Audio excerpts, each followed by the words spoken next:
عورت کو محبت کرنے میں بہت دیر لگتی ہے، کیونکہ وہ پہلے مرد کو دیکھتی ہے کہ کیا وہ اس کی عزت بھی کرتا ہے۔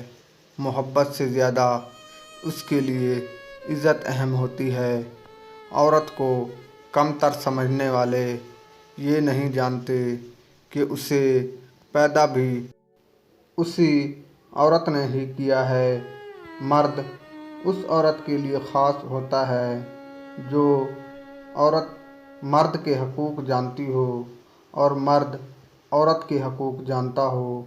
مرد عورت کو تب چھوڑ جاتا ہے جب اس کی ضرورت پوری ہو جائے۔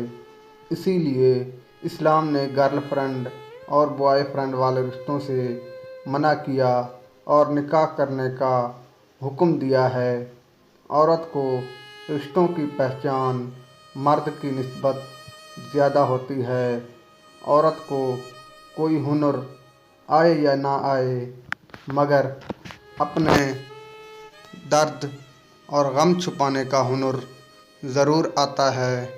عورت کے لیے وہ سب سے زیادہ تکلیف والا لمحہ ہوتا ہے جب وہ لفظ قبول ہے 3 بار بولتی ہے۔ عورتوں کے چہرے پر بھی مردوں جیسے بال نکل آتے ہیں جو کہ بے شمار نفسیاتی، جسمانی اور معاشرتی مسائل کا پیش خیمہ بنتے ہیں۔